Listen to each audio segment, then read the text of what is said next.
Welcome to the Hungaroring here in Hungary, a track that opened back in 1986 and has witnessed some very memorable races. Let's hope we're here to see another classic today. Hello ladies and gentlemen, I'm K Gibbs GP and welcome to my 2016 Hungarian Grand Prix review. And after the controversy of Saturday, as Nico Rosberg took pole position despite double waved yellows being shown when he improved in the second sector at his final lap, it was Lewis Hamilton who eventually prevailed from second on the grid to take his 48th win of his career, putting him just 3 short now of Alain Prost on the all-time lists. 51 the Frenchman achieved, 51 Grand Prix victories I should say, the Frenchman achieved during his illustrious career. Ultimately from Hamilton, it was a textbook performance in showing just exactly how to manage a race from the front. Ultimately, it was Prost-esque in many ways. Lewis was criticised mid-race actually by his race engineer Pete Bonington. He basically gave him the hurry up, saying that he was putting the win in jeopardy by essentially running at a pace which allowed Red Bull's Daniel Ricciardo and Ferrari's Sebastian Vettel to close quite substantially in the middle stint. Ricciardo at one point was about half a second a lap faster than the Mercedes. And it was the kind of pace which we kind of expected to see from Red Bull, the pace disparity between them and Mercedes. In the fact that Ricciardo, this was the only time in the race really, the only time in the weekend when Red Bull looked to have the advantage over Mercedes.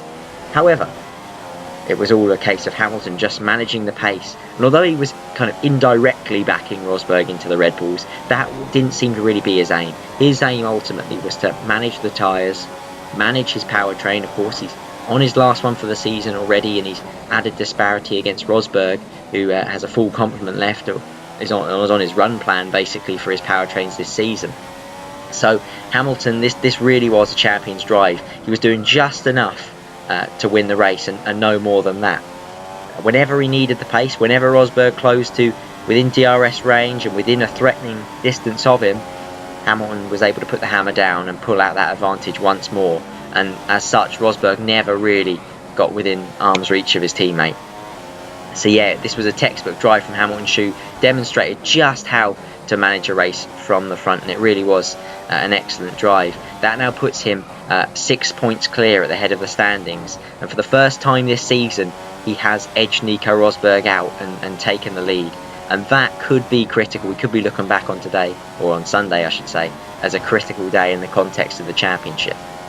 Elsewhere, there were some really good battles actually through the field. It wasn't the most thrilling of races, it has to be said, in terms of wheel-to-wheel action, and certainly compared to Hungarian Grand Prix of the 2 previous years, it was a little bit low on action, but it really was a strategic race, a chess battle, if you like, particularly between the Red Bulls and the Ferraris.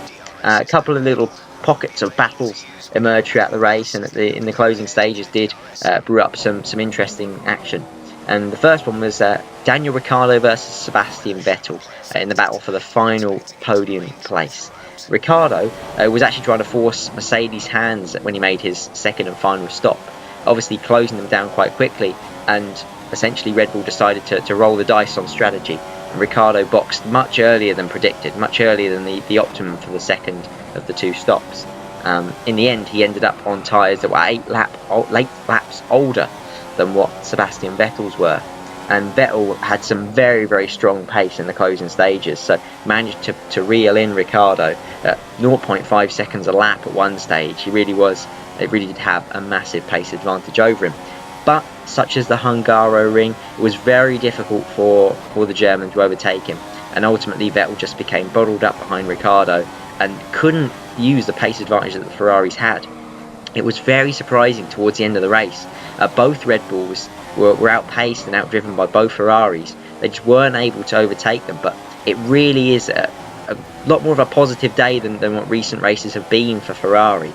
You know, going into the event we were saying that Red Bull were looking like the second best team, Ferrari were really on the back foot, probably going to lose second in the championship.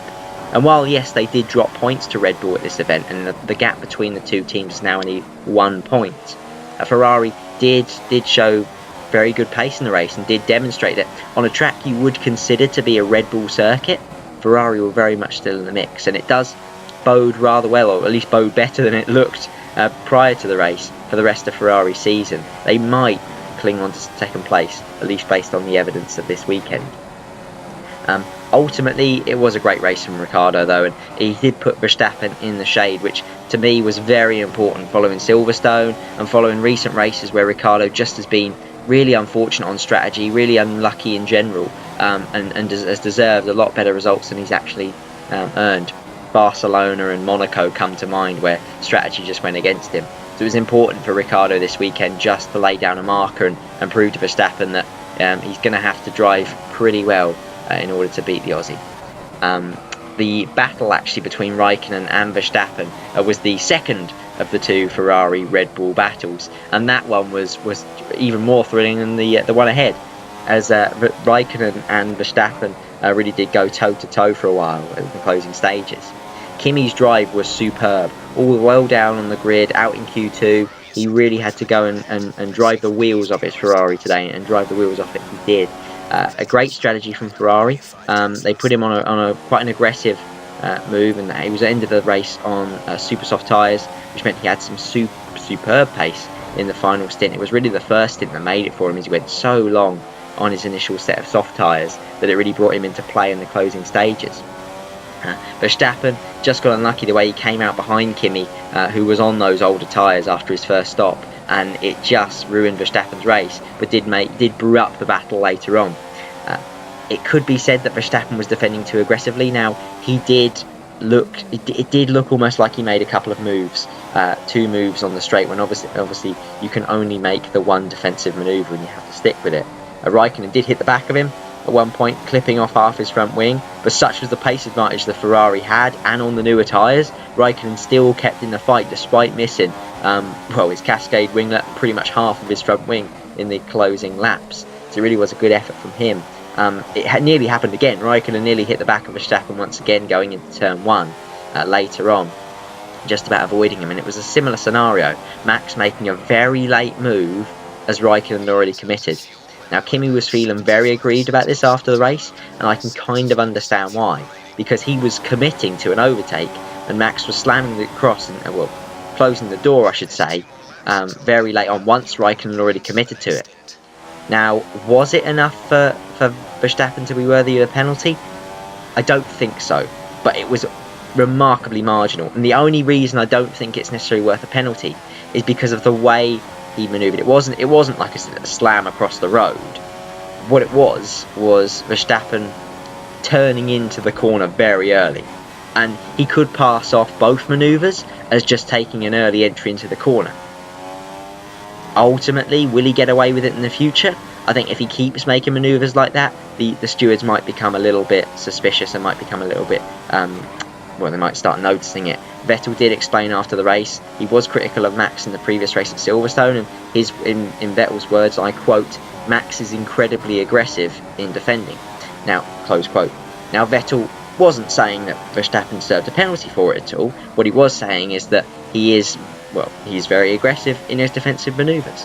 And while there's nothing wrong with that, he is treading a rather fine line as far as defensive manoeuvres go.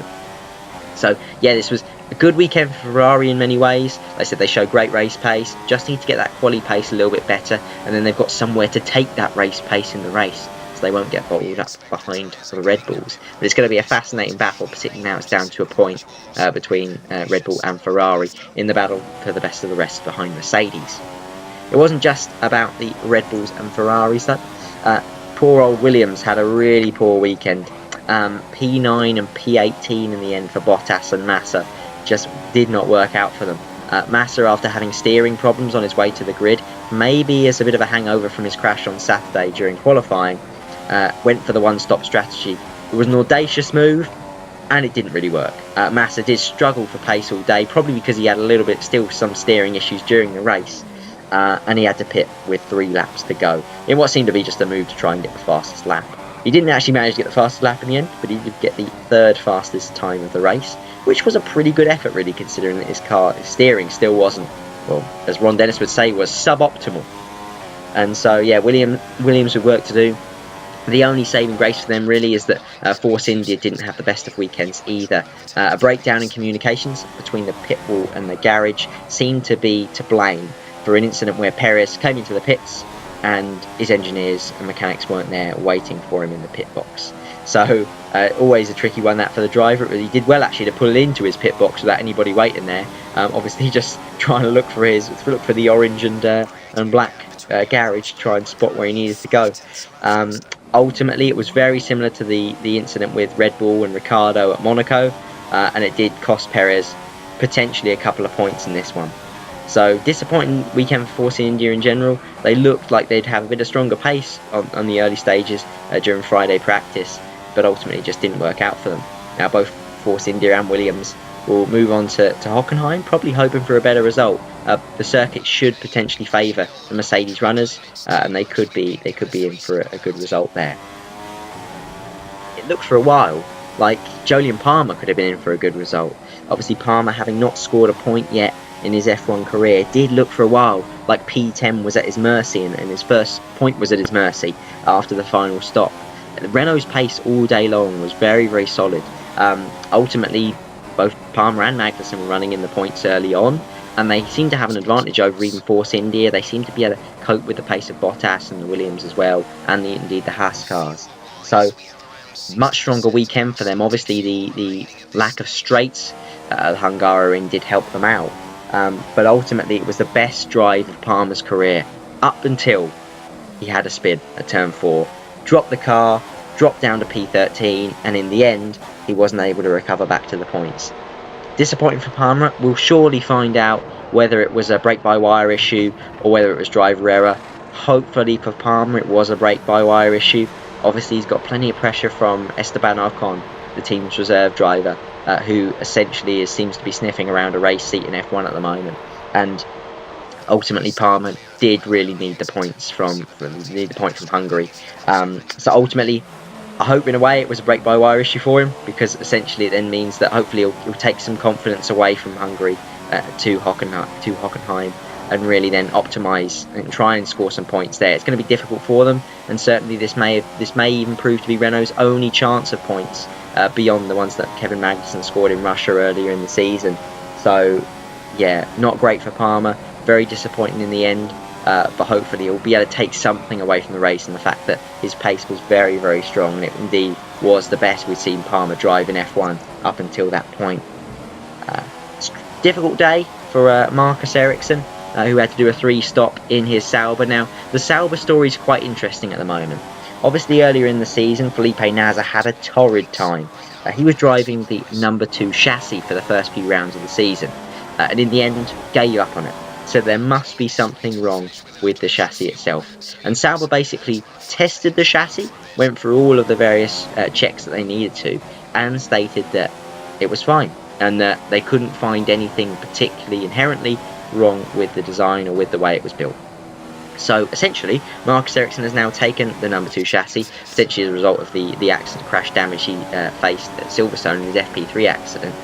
And that number 2 chassis really didn't work out for him this weekend. He had to do a 3-stop, and ultimately that was definitely not a good strategy for him. Tyre wear was just horrendous, quite frankly, on his car, and it'll be interesting to see whether it is actually a number 2 chassis problem, and whether Ericsson will start complaining about his car in a similar way that Nasr did.